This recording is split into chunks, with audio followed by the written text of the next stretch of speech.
O Senhor esteja convosco. Ele está no meio de nós. Proclamação do Evangelho de Jesus Cristo, segundo João. Glória a vós, Senhor. Naquele tempo, disse Jesus a Nicodemos: ninguém subiu ao céu, a não ser aquele que desceu do céu, o Filho do homem. Do mesmo modo, como Moisés levantou a serpente no deserto, assim é necessário que o Filho do homem seja levantado, para que todos os que nele crerem tenham a vida eterna. Pois Deus amou tanto o mundo, que deu seu Filho unigênito, para que não morra todo o que nele crer, mas tenha a vida eterna. De fato, Deus não enviou o seu Filho ao mundo para condenar o mundo, mas para que o mundo seja salvo por ele. Palavra da salvação. Glória a vós, Senhor.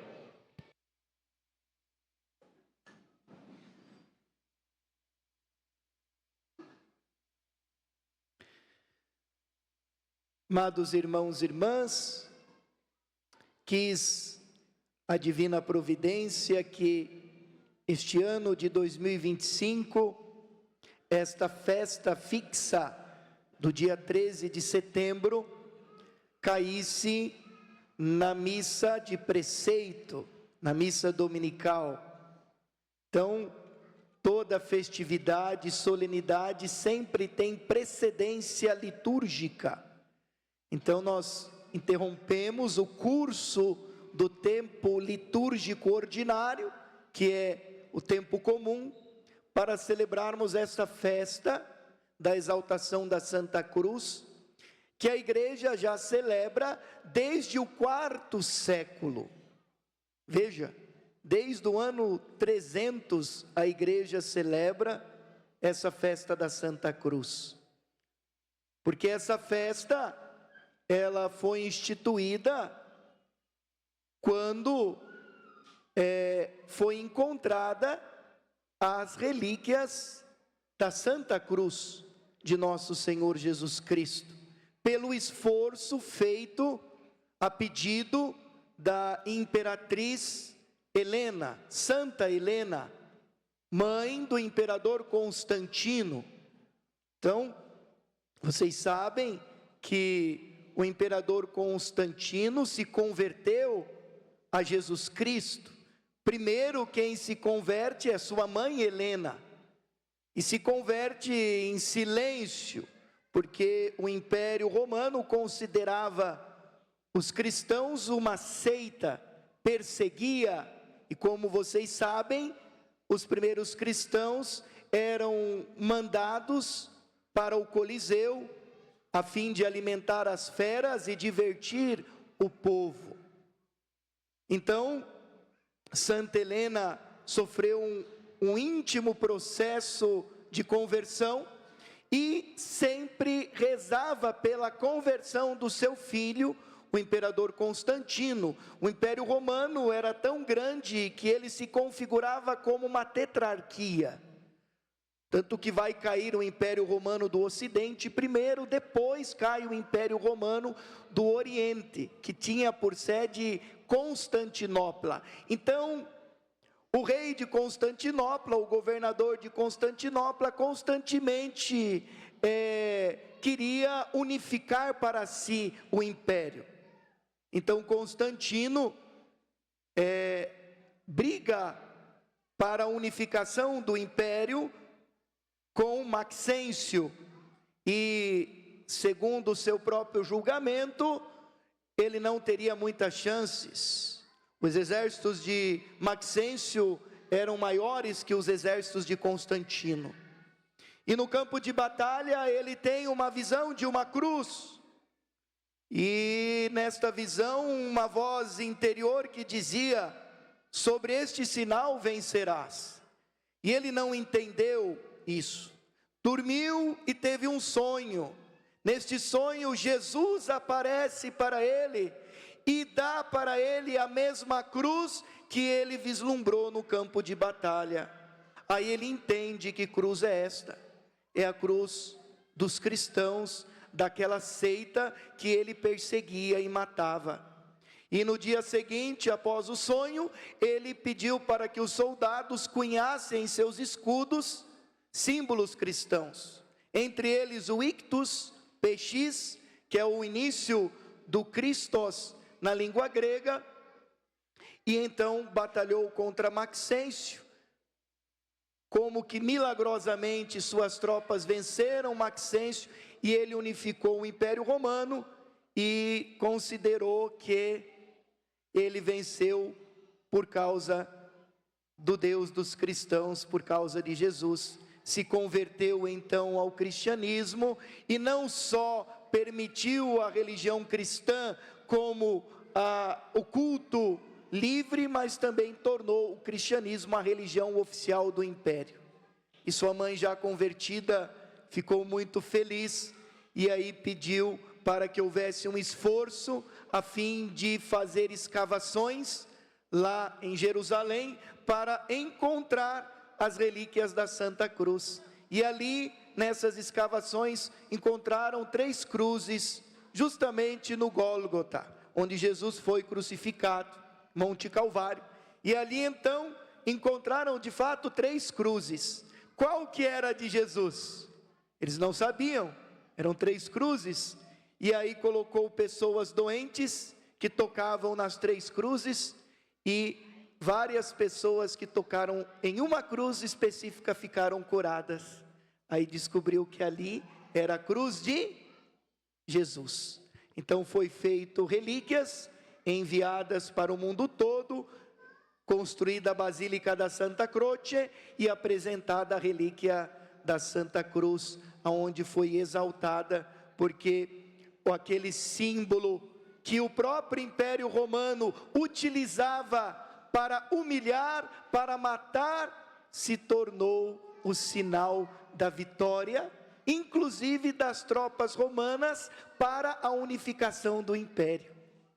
Então veja que bonito. Por isso, depois a nossa igreja teve o agregado do adjetivo também romana, Igreja Católica Apostólica Romana, porque Pedro, teve a sua sede em Roma, e depois a conversão por esse sinal milagroso do imperador. Então, celebrar hoje a festa da exaltação da Santa Cruz é justamente reconhecer que a nossa salvação veio por um Deus que não se apegou à sua vida. Por isso a cruz se torna a árvore da vida, ao contrário da árvore da morte lá do paraíso. Porque lá no paraíso, quando Deus confiou o Éden a Adão e Eva, eles tinham tudo. Deus disse: olha, vocês só não podem comer deste fruto. E o que a serpente disse a Eva? Deus proibiu você de comer este fruto, porque Ele sabe que se você comer deste fruto, os seus olhos se abrirão, e você e seu marido será como Deus. Está aqui a raiz do pecado original. O homem que deseja ser igual a Deus, o homem que deseja controlar e manipular a vida. Então, se eu quiser matar um feto, eu mato, porque eu controlo a vida. Aqui está a raiz do pecado. O homem que deseja ser igual a Deus. O pecado original é a subversão da ordem da criação. A criatura que deseja ser igual ao Criador. E agora nós temos Jesus, que mesmo sendo de condição divina, mesmo sendo Deus, não se apegou à sua vida, mas Jesus fez a vontade do Pai, aquilo que ele expressa no Getsêmani: Pai, este cálice não pode passar sem que eu beba. A natureza humana grita porque ninguém procura o sofrimento, ninguém psicologicamente são quer o sofrimento. Mas Jesus diz: seja feita a tua vontade. Então, o homem quis ser Deus, e Deus se faz homem, se submete à vontade do Pai, Jesus, aceitando, mesmo sendo Deus, morrer numa cruz, e na cruz, então, Ele nos salva. Está vendo? O mundo é salvo, o mundo é redimido, o mundo é melhorado, quando a gente faz a vontade de Deus. E quem nos ensinou qual é a vontade de Deus? Jesus, que se submeteu ao Pai, mesmo sendo o Filho unigênito, não quis ser maior que o Pai, mesmo sendo Deus, não quis utilizar dos seus atributos para a sua vantagem, mas ofereceu a sua vida para nos salvar. Então veja que bonito, esse Deus que se encarna e que é tão apaixonado pelo ser humano, que deu a sua própria vida, como diz Jesus no evangelho que acabamos de escutar, explicando para Nicodemos, que a única coisa que Deus deseja é nos salvar, porque Ele nos ama. A única coisa que Deus sabe fazer é amar, a única coisa que Deus deseja é nos salvar. Por isso a gente precisa repensar a catequese dos nossos filhos, porque a gente desde pequeno vai ensinando a criança: não faz isso, Deus não gosta, Deus vai te castigar, Deus vai te punir. Não, nós devemos educar as crianças para aprender ao quê? A amar a Deus, amar a Jesus Cristo. E quando a gente ama uma pessoa, a gente não quer feri-la, né? Porque tem gente que diz assim: eu amo a minha mulher, mas eu dou uns tapas de vez em quando. Isso não existe, né, gente? Quem ama não faz isso. Quando você ama uma pessoa, você faz de tudo para fazer ela feliz, você faz de tudo para o bem dela, você cuida dela. Então, nós devemos educar as nossas crianças para aprender a amar Jesus, amar a igreja. Aí elas vão entender que elas precisam corresponder a este amor. Então, vai vir na igreja, não porque Deus vai punir, porque o pai vai brigar. Claro que talvez a gente, quando é pequeno, precisa levar uns empurrãozinhos. Quem de nós que não era pequeno, né? Eu gostava de jogar bola, imagina, meu Deus, eu queria treinar e eu peguei o dia da catequese, justo no dia do treino, minha mãe falou assim: não, eu não quero, você vai para a igreja. Eu fiquei bravo. Vai para a igreja, vai para a catequese. A gente é assim, porque a criança não tem abstração. Muitas vezes nós temos que, você vai, como nossos pais fizeram conosco. Mas a gente precisa educar, acima de tudo, para o amor, para a correspondência ao amor. Porque Deus nos ama, Deus nos quer salvar, Deus não quer mandar ninguém para o inferno. Quem vai para o inferno somos nós. Nós, pelas nossas atitudes, pela nossa recusa à graça de Deus, por não querer viver aquilo que Jesus ensinou, nós tornamos a nossa vida e a vida dos outros um inferno. E podemos ir para o inferno. Mas se a gente for para o inferno, não é por vontade de Deus, não. Não é porque Deus quer, não. Não é porque a igreja quer, não. Porque a igreja só quer salvar. Até no código de direito da igreja, o código de direito canônico diz: para a salvação de uma alma, a lei é nula.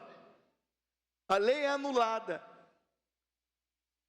Então, esse desejo de Deus, que tanto nos ama, de nos salvar. E a nós basta acolhermos este amor e correspondermos a esse grande amor que Ele tem por nós. Então que a gente possa, sentir em nossa vida, fazer com que nossa família sinta, com que os nossos filhos sintam o amor de Deus. Por isso, educar pela cruz. Por isso, esses jovens vão receber hoje o sinal da cruz, para meditarem isso. Deus nos amou tanto que deu a sua própria vida. Por isso Ele nos salvou, porque Ele nos ama.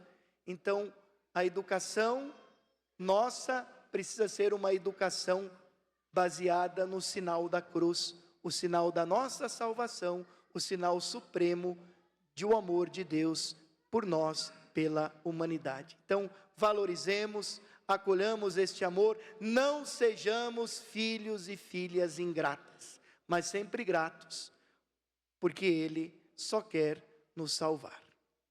Basta a gente se entregar a Ele e corresponder a esse tão grande amor, essa paixão que Deus tem por nós, e vem até nós hoje através da igreja e dos sacramentos. Louvado seja nosso Senhor Jesus Cristo.